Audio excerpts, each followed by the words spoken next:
తెలుగు ప్రేక్షకులకు నమస్కారం. నేను మీ ప్రశాంత్ గుండియాల. శ్రీకాకుళం జిల్లాలో సర్పంచులు నిరసన బాట పట్టారు. గాంధీ వర్ధంతి సందర్భంగా ఏదైతే తమకు జరుగుతున్న అన్యాయాన్ని గాంధీకి వినతిపత్రం నుంచి పరిష్కరించమని కోరుతున్నారో ప్రస్తుతం మనతో కొంతమంది సర్పంచులు ఉన్నారు. ఏ సందర్భంలో నిరసన చేస్తున్నారో వారి మాటలను తెలుసుకునే ప్రయత్నం చేద్దాం. ఈ రోజు గడిచిన కొన్నేళ్లుగా కూడా మీ నిరసనలు కొనసాగుతున్నాయి. ఈ రోజు మరోసారి గాంధీకి వినతిపత్రం ఇచ్చి మీ సమస్యలు పరిష్కరించమని కోరుతున్నారు. ప్రధానంగా ఏ డిమాండ్స్ తో మీరు ఈ రోజు ఈ కార్యక్రమాన్ని చేస్తున్నారు? అంటే గాంధీజీ గారి వర్ధంతి ఈరోజు ఆ మహాత్ముని తాలూకు వర్ధంతి సందర్భంగా ఆంధ్రప్రదేశ్ రాష్ట్రంలో ఆయన కలలుగన్నటువంటి గ్రామ స్వరాజ్యం పూర్తిగా నిర్వీర్యమైపోయింది. ఈ రాష్ట్ర ప్రభుత్వం గాంధీజీ గారి కలలని పూర్తిగా నాశనం చేసినటువంటి పరిస్థితి రాష్ట్ర ప్రభుత్వంలో ఉంది.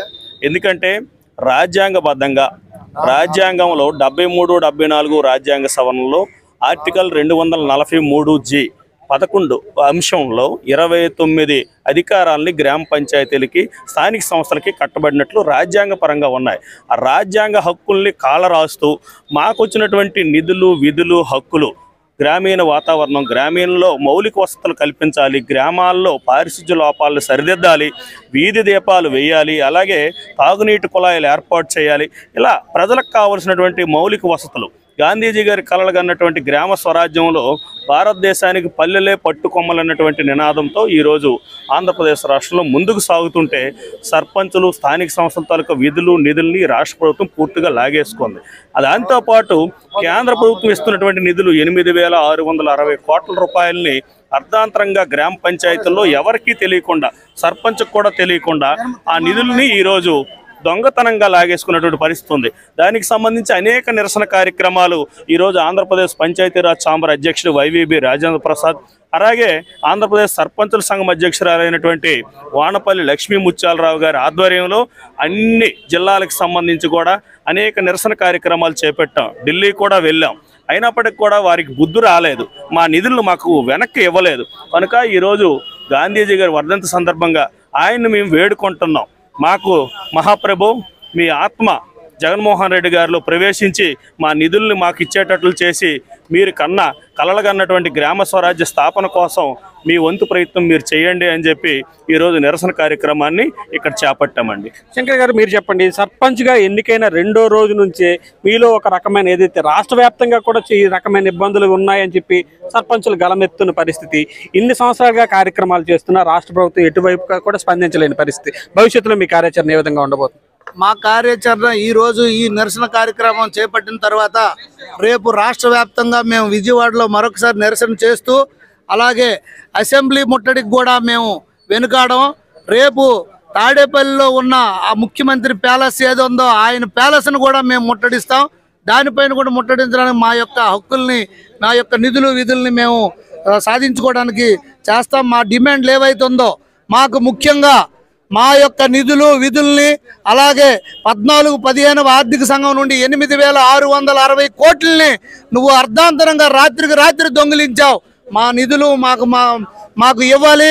అలాగే మాకు సమాంతరంగా నువ్వు ఏర్పాటు చేసే ఈ పంచాయతీ రాజ్ వ్యవస్థకి, సర్పంచుల వ్యవస్థకి సమాంతరంగా సచివాలయ వ్యవస్థని, వాలంటీర్ని ఏర్పాటు చేసే వాళ్ళందరూ సర్పంచ్ కిందకే రావాలి. అలాగే సర్పంచుల యొక్క గౌరవ వేతనాన్ని కూడా మీరు పెంచాలి. అలాగే సర్పంచులకి ప్రోటోకాల్ను కూడా పాటించాలి. అలాగే ఏదైనా సంక్షేమ పథకాలు ఏమైనా ఎంపిక జరిగినప్పుడు సర్పంచుల యొక్క సంతకాలు ఉండాలి, వాళ్ళకి తెలియజెప్పాలి. ఇవేవి పాటించకుండా తుంగలో తొక్కి హైకోర్టు చెప్పింది, సుప్రీంకోర్టు చెప్పింది, నువ్వు రాష్ట్రానికి ముఖ్యమంత్రి ఎలాగో గ్రామానికి సర్పంచ్ అలాగే వాళ్ళ హక్కులు కాలు రాయడానికి నీకేంటి హక్కు అని. అయినప్పటికి కూడా ఈ ముఖ్యమంత్రి నిరంకుశంగా ఒక నియంతలాగా వ్యవహరిస్తూ ఈ ప్రజాస్వామ్యాన్ని కూనీ చేస్తున్న విధానాన్ని మేము ఖండిస్తూ ఈరోజు ఈ నిరసన కార్యక్రమం చేపట్టడం జరిగింది. కానీ ఇంతటితో మేము వదలం, ఇంకా మా నిరసన కార్యక్రమాలను ఉధృతం చేస్తాం అని మేము తెలియజేసుకుంటాం. ఏదైతే 2 ఏళ్లుగా చేస్తున్నారు కదా, మీరు చేపడుతున్న నిరసనలో వైకాపా నుంచి మద్దతు పొందిన, వైకాపాకు మద్దతు ఇచ్చిన సర్పంచులు ఎవరైనా ఉన్నారా? వారి కాలం ఏ విధంగా ఉంది? చాలా మంది వైకాపా సర్పంచులు బయటకు వచ్చారు. మా రాష్ట్ర సర్పంచుల సంఘం ప్రధాన కార్యదర్శి పగడాల రమేష్ గారు పబ్లిక్లో మీటింగ్లో చెప్పు తీసి కొట్టుకున్నారు. జగన్ అన్న నీకు ఓటేసినందుకు నాకు తప్పు అయిపోయిందని. అయినా సిగ్గులేదు ఈ ప్రభుత్వం కానీ, ప్రజాప్రతినిధులు, మంత్రులకు కానీ, ఎమ్మెల్యేలకు కానీ, ఈ ముఖ్యమంత్రికి కానీ. అలాగే వైసీపీ నుండి కానీ, జనసేన నుండి కానీ, బీజేపీ, సిపిఐ, సిపిఎం, కాంగ్రెస్ అన్ని పార్టీల నుండి మొన్న రావడం జరిగింది. అక్కడ మేము అఖిలపక్ష మీటింగ్ పెట్టాం. దానికి మా ప్రతిపక్ష నేత ఇప్పుడు రాష్ట్ర ప్రతిపక్ష నేత చంద్రబాబు నాయుడు గారు కూడా రావడం జరిగింది. ఇన్ని కార్యక్రమాలు చేపట్టినప్పటికి కూడా చీమ కుట్టినట్టు కూడా ఈ ప్రభుత్వానికి లేదు. అదే మేము తెలియజేసుకుంటున్నాం. ఏదైతే వైకాపా ప్రభుత్వం ఒక రకమైన ధీమాతో ఉంది, స్థానిక సంస్థలన్నింటినీ కవిసం చేసుకున్నాం కదా, భవిష్యత్ ఎన్నికల్లో కూడా గ్రిప్ తమదే ఉంటుందని వారెంతో ధీమాతో ఉన్న పరిస్థితి. ఇప్పుడు మీ స్థానిక సంస్థల ప్రతినిధులందరూ కూడా నిరసన గలాన్ని పెట్టుకున్నారు. భవిష్యత్తులో ఇదేమైనా ఆ పార్టీకి ఇబ్బంది పెట్టే పరిస్థితి ఉందా? అధికారంలో భవిష్యత్ ఎన్నికల 100% వీళ్ళకి బొంద పెట్టి బంగాళాఖాతంలో కలపడం ఖాయం.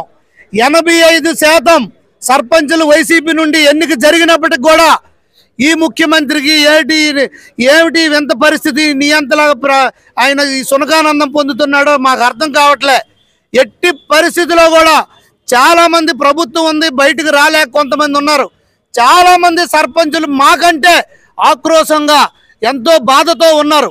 ఎందుకంటే ఎంతో మేలు చేయాలని వాళ్ళ యొక్క ప్రొఫెషన్స్ ఉద్యోగాలు కూడా వదిలి ఎంతోమంది యువకులు ఈసారి సర్పంచులుగా ఎన్నిక కాబడ్డారు. రాష్ట్రంలో ఈరోజు ఊర్లో కనీసం ఒక చెత్త ఓడ్చడానికి కూడా తీసి పక్కన వేసే పరిస్థితిలో లేదు, ఒక బల్బు పోతే వేసే పరిస్థితిలో లేదు.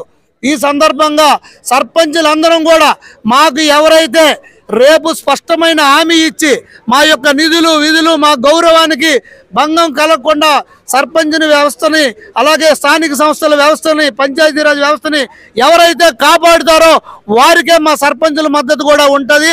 ఆ దిశగా వాళ్ళకి మేము సపోర్ట్ చేస్తాం. ఈ ప్రభుత్వాన్ని అయితే తీసి బంగాళాఖాతంలో కలపడం ఖాయమని కూడా మేము తెలియజేస్తున్నాం.